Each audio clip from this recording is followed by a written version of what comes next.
In our headlines on this Tuesday, July 21st, here in South Korea, the Lee Jae-myung administration is exploring prospects of raising the burden of property taxes as part of broader efforts to rein in soaring home prices.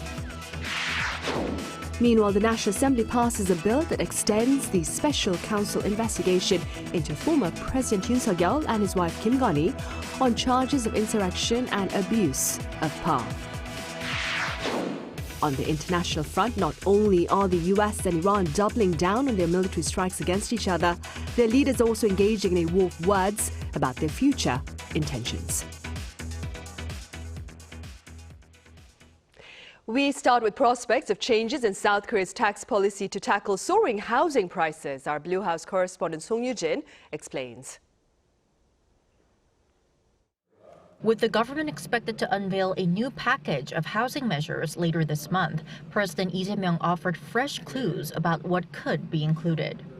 속도감 있는 공급 대책과 더불어서 현실에 부합하는 실수요자 지원 대책을 촘촘하게 마련하겠습니다. 조세 제도 역시 국민의 상식과 눈높이에 기초해서 공정하고 합리적으로 정비될 수 있게 하겠습니다. Korea has been grappling with an overheated housing market driven by property speculation that has pushed prices in the capital region to record highs. What stood out on Tuesday was the president mentioning a tax system reform as a key solution. While the administration has so far focused on regulating multiple homeowners, the upcoming measures are expected to directly impact single homeowners. One option under consideration is raising taxes on what the government would classify as ultra-high value homes. Currently, single homeowners can receive the same maximum property tax deduction regardless of how much their property is worth. The proposal is expected to be discussed at a policy forum chaired by President Lee on Thursday before the government finalizes the measures. Also at Tuesday's cabinet meeting, Lee called for additional safeguards for single-stock leveraged exchange-traded funds tied to Samsung Electronics and SK hynix, which offer 2 times the stock's average daily return. 정책 당국 입장에서야 완벽하게 하는 게 어렵긴 했지만 어쨌든 신속하게 또 필요한 대응 조치는 좀 과감하게 하도록 하십시오. Last week, financial authorities announced stronger investment rules for the products following steep losses since their launch in late May. The new rules triple the minimum deposit requirement to 30 million won, or roughly $20,000, all in cash. Whether it's housing or financial markets, President Lee is signaling that his administration is prepared to strengthen protection where it believes excessive speculation is putting ordinary people at risk. Song Yoo-jin, Arirang News. The National Assembly was at the center of political debate today as lawmakers tackled contentious issues with nationwide impact. Our political correspondent An Sung-jin is standing by live on the line. Sung-jin, welcome. Let's start with the result of the vote on extending the special counsel probe into the former first couple. Well, good afternoon, Sunny. Korea's National Assembly has approved an amendment today extending the mandate of a special counsel investigating former President Yoon Suk-yeol and former First Lady Kim Gun-hee on allegations of insurrection and abuse of power. The amendment was proposed by the ruling Democratic Party during a plenary session and passed with all 173 lawmakers present voting in favor and lawmakers from the main opposition People Power Party boycotting the vote. The vote came after the People Power Party staged a 24-hour filibuster, arguing the bill was politically motivated and intended to suppress the opposition. At around 3:30 p.m. this afternoon, lawmakers voted to end the filibuster with the required 3/5 majority, clearing the way for a final vote on the legislation. With all 173 members present voting in favor, I hereby declare the amendment has been passed. Now, this bill would allow the special counsel's investigation to continue for an additional 30 days, extending the deadline from July 24th to August 23rd. The proposed bill would expand the number of seconded government officials supporting the investigation from 130 to 150, add obstruction of government audits to the list of prosecutable offenses, and authorize the appointment of dedicated prosecutors to handle cases brought by the special counsel in court. Right. Sung-jin, also this morning I hear the government and ruling party discuss plans for the 2027 budget. What was agreed?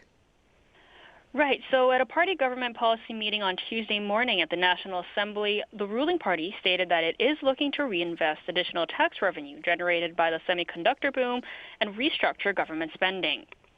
Sunny, next year's budget is expected to exceed a record 800 trillion won or 542 billion US dollars, with national tax revenue projected to surpass 500 trillion won or nearly $340 billion for the first time. The 2027 budget must serve as a catalyst for securing Korea's future. Bold and strategic investment is needed to accelerate the government's three major mega projects, alongside stronger support for regional-led growth and local economies. Right, those were the words of the ruling party floor leader. All right, Songjin, thank you for the latest from the Parliament. Now, also at the Parliament, the ruling Democratic Party and the main opposition People Power Party have agreed to launch a special council probe into the ballot paper shortage that disrupted the local elections back in June. The two parties on Tuesday pledged to pass a related bill during July's extraordinary session, ending weeks of dispute over the nomination of the special counsel. A joint committee will recommend two candidates, with the president appointing one to lead the probe. The scale of this planned probe is expected to be addressed later. On the trade front, South Korean exports posted yet another high on the back of chips during the first 20 days of this month. Our Paik Joo-hee has the numbers. Korea's exports during the first 20 days of July hit a record high for the period. The surging export value of semiconductors, which jumped nearly 2.8-fold from last year, led to overall export performance. According to preliminary data released by the Korea Customs Service on Tuesday, outbound shipments reached $54.9 billion. This marks a massive 52.3% surge compared to the same period last year, surpassing the previous record of 36.9 billion set in 2024. Daily average exports jumped 62.9% year-on-year to $3.79 billion, even with one working day fewer. Semiconductors accounted for 40.3% of Korea's total exports during this period, up 18.4 percentage points from a year ago. Chip exports soared 180.6% to $22.1 billion, benefiting from rising memory prices and robust demand for high-bandwidth memory and AI server SSDs. Exports of computer peripherals reached $2 billion, surging by 231.9%. By destination, shipments to major trade partners expanded across the board. Exports to China soared 94.1%, while shipments to the US, Vietnam, the EU, and Taiwan grew by double digits. The top three markets, China, the US, and Vietnam, accounted for over 50% of total exports. As a result, Korea posted a trade surplus of $12.2 billion for the 20-day period. Strong semiconductor sales, mid-4% Chinese economic growth, and a stronger yuan are driving exports to China. Moving forward, it's likely that China's share in Korea's total exports will continue to rise. However, experts warn that as Korea's export growth heavily relies on semiconductors, a reduction in tech investments driven by AI profitability concerns could directly hit the country's export performance. However, the AI bubble debate in the U.S. remains a concern. If AI firms fail to deliver expected profits and cut spending, South Korea's semiconductor export growth is bound to slow down. Meanwhile, imports also rose 20% to $42.7 billion, driven by higher purchases of chips, manufacturing equipment, and crude oil. Paik Joo-hee, Arirang News. South Korea is bracing for new U.S. tariffs as the 10% Section 122 tariff is slated to expire this coming Friday. Accordingly, the Trump administration is soon set to share its import duties under Section 301 on foreign unfair trade practices. Our Lee Ju-yeon explains. The 10% global tariff under Section 122 of the Trade Act of 1974, imposed by the Trump administration, is set to expire in just a few days on July 24th. To replace these tariffs, the administration is expected to soon roll out new tariffs under Section 301. And we're also initiating several Section 301 and other investigations to protect our country from unfair trading practices of other countries and companies. Section 301 authorizes the executive branch to respond to unfair or discriminatory practices and policies by foreign governments, including through the imposition of tariffs. The Office of the United States Trade Representative has been leveraging Section 301 since last March to investigate various countries on two main fronts: overproduction and forced labor. Korea could be subject to Section 301 action on both these issues. The USTR concluded that Seoul was among the countries that failed to effectively block imports of goods produced through forced labor. This could see Seoul face 10 to 12.5% tariffs. Meanwhile, no specific tariff plan has been announced for overproduction. Once the overproduction tariffs are finalized, they will be combined with the forced labor tariffs. Korea has already agreed to a 15% tariff rate under a trade deal with the United States. The key issue now is whether this 15% agreement will be maintained. U.S. Trade Representative Jamieson Greer has publicly stated early last month that the U.S. intends to respect existing tariff caps and deals. However, exactly how the 15% cap will be maintained remains uncertain. With Section 301 investigation still ongoing, all eyes are on how the 15% limit can be upheld once the 10% global tariffs expires. Lee Ju-yeon, Arirang News.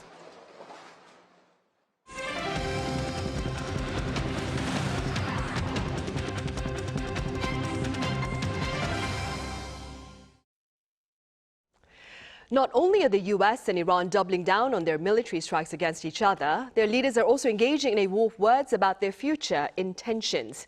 And in light of the escalating violence, mediators are calling for a 10-day halt in hostilities. Our Kim Jun-ong has the latest.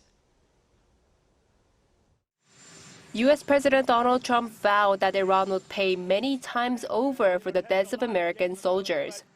The warning came hours after he said the latest U.S. strikes on Iran were carried out in honor of 3 troops recently killed in Jordan and Iraq. The warning comes as the U.S. military launched a new round of airstrikes against Iran on the same day, marking the 10th consecutive night of U.S. airstrikes targeting Iran. U.S. Central Command said on its X account that the new strikes began at 4 p.m. Eastern Time under the direct orders of President Trump. CENTCOM said the strikes targeted Iranian military and communication sites to further weaken Iran's attacks on ships in the Strait of Hormuz. Iran said it had hit sites in Bahrain and Syria and also targeted U.S. aircraft in Jordan. Later, the Iranian president described the recent confrontation with Washington as a full-scale war. He said that Iran is fighting a war that is not fought solely with missiles, and added that it will continue to fight to defend its national interests until the very end. Meanwhile, diplomatic contacts are continuing by both sides through mediators despite the risk of wider war. Axios reported that Qatar, Egypt, Pakistan, and other countries have proposed a 10-day ceasefire to Washington and Tehran. The pause would allow the U.S. and Iran to negotiate a longer-term arrangement for passage through the strait. Options under discussion include allowing Iran to collect reasonable maritime security fees or placing the payments in a joint fund involving the International Maritime Organization. A senior U.S. official confirmed that talks remain underway, but said Trump has not yet finished retaliating. Yet Washington is simultaneously preparing for the talks to fail, with the U.S. military deploying dozens of fighter jets and refueling aircraft to the region in recent days. The State Department has also issued a travel advisory for U.S. citizens in the Middle East, citing heightened regional tensions. Kim Jun-ong, Arirang News. And against that backdrop, Iran's Yemeni allies, the Houthi rebels, have threatened, that is, a major widening of the war between the U.S. and Iran by announcing a blockade of Saudi ports. Our East India covers this latest development. Yemen's Iran-backed Houthi rebels have announced an immediate naval blockade against Saudi Arabia, marking a major escalation in tensions after the collapse of a 4-year truce.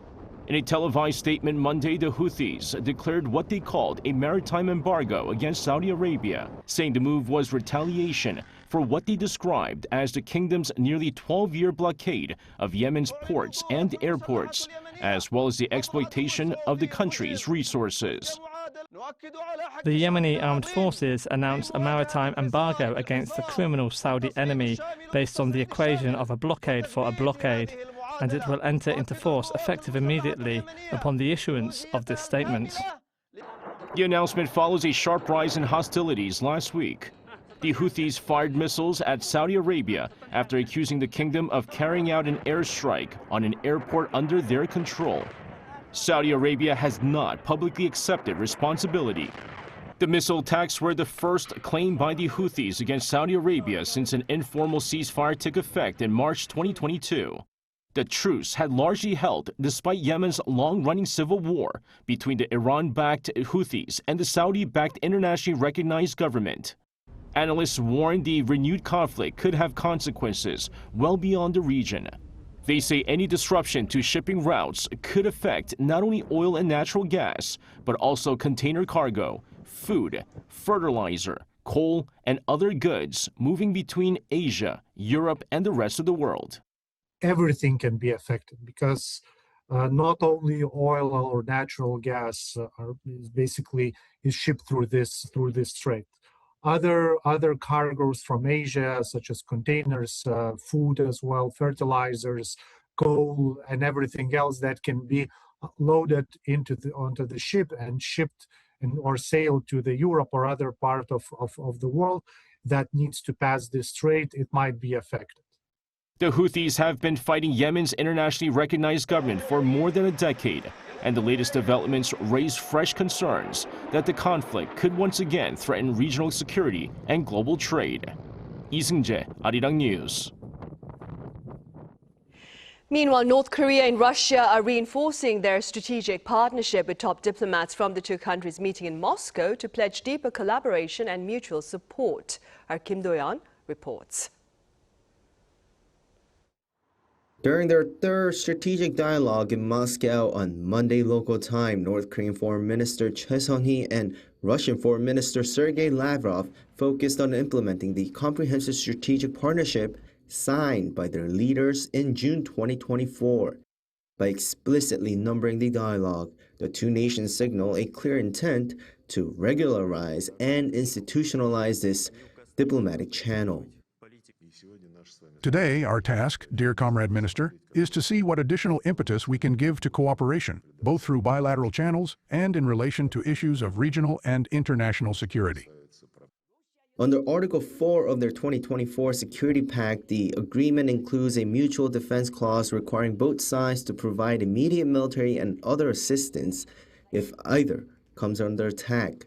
Beyond wartime support, the framework expands cooperation into economic ties, science, and technology, effectively laying a practical legal foundation for long-term military technical exchange. From North Korea's perspective, they need to strengthen Pyongyang-Beijing-Moscow solidarity to counter South Korea-U.S. Japan cooperation, aiming to play a central role. Furthermore, in exchange for their troop deployment, they will likely demand that Russia speed up the transfer of advanced military technology and provide economic cooperation.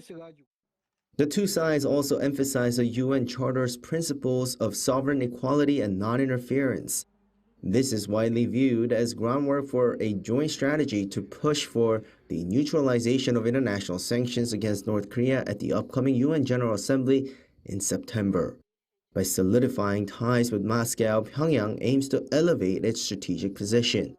Instead of participating in multilateral forums where it faces persistent denuclearization demands, North Korea is actively positioning itself as a frontline actor against democratic alliances.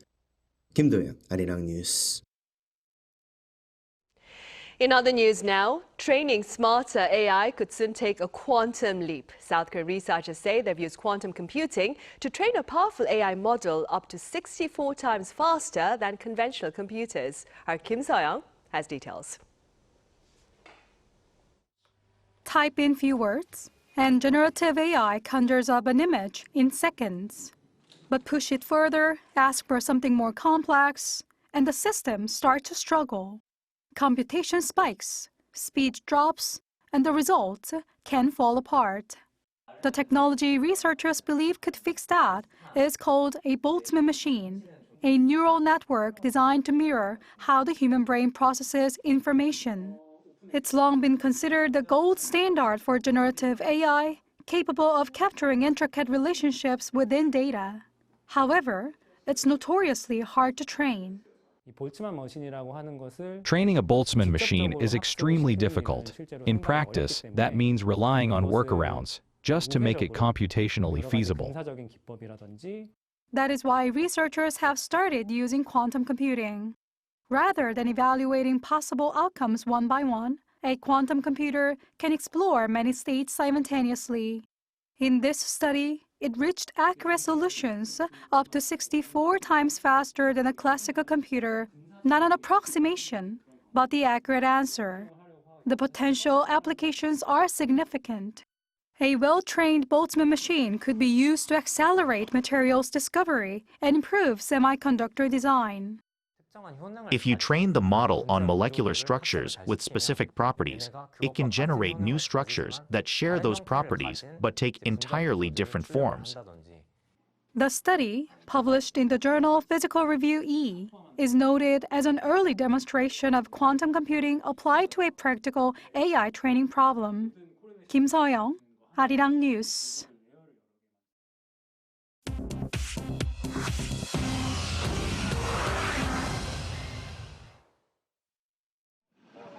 This is the world now. In the U.S., President Trump has placed 50% tariffs on a wide range of Canadian products, citing Canada's quote, unequal treatment of American cars, alcohol, and dairy.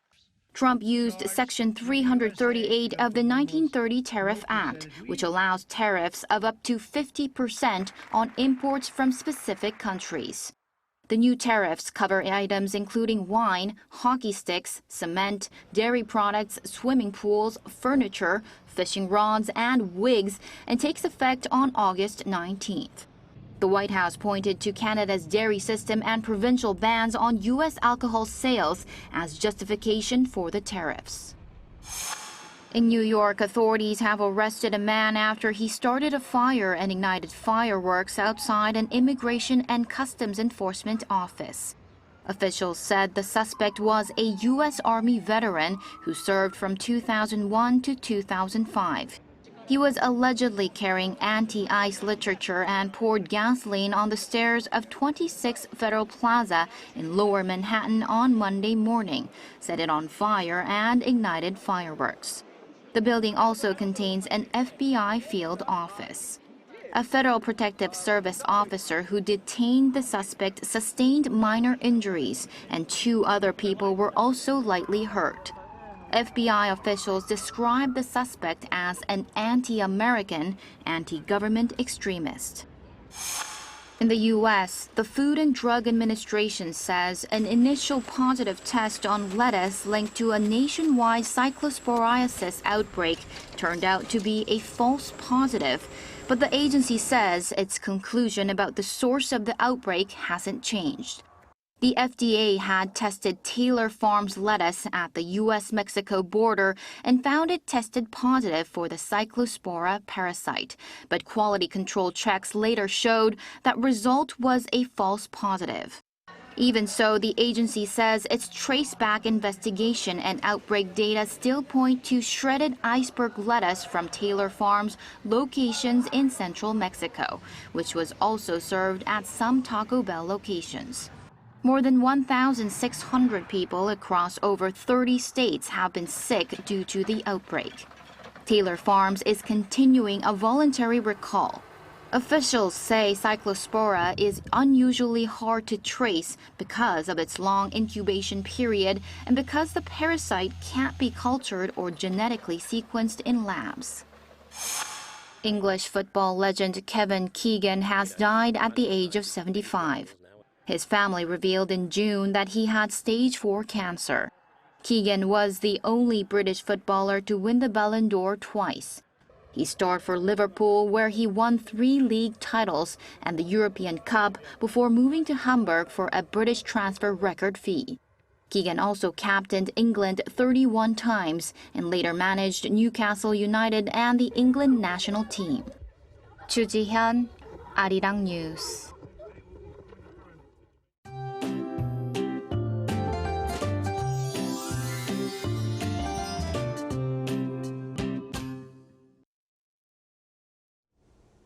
The heavy rain alerts have now been lifted across Seoul and Gangwon-do province, but here in Seoul, light rain is still falling.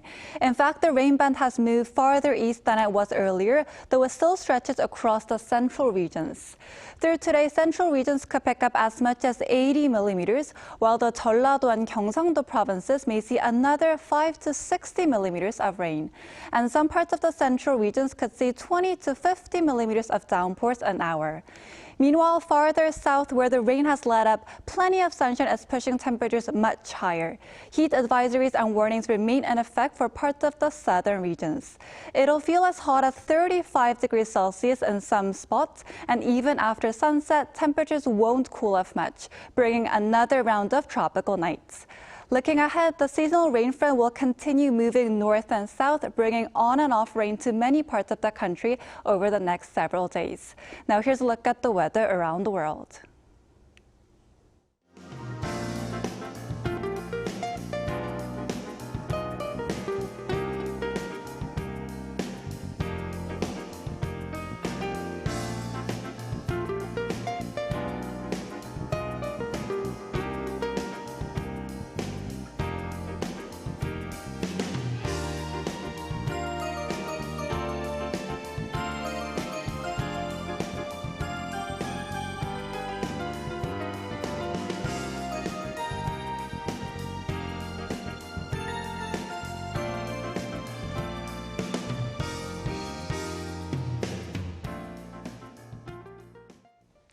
Those are the headlines at this hour here in South Korea. Coming up next, our daily panel session.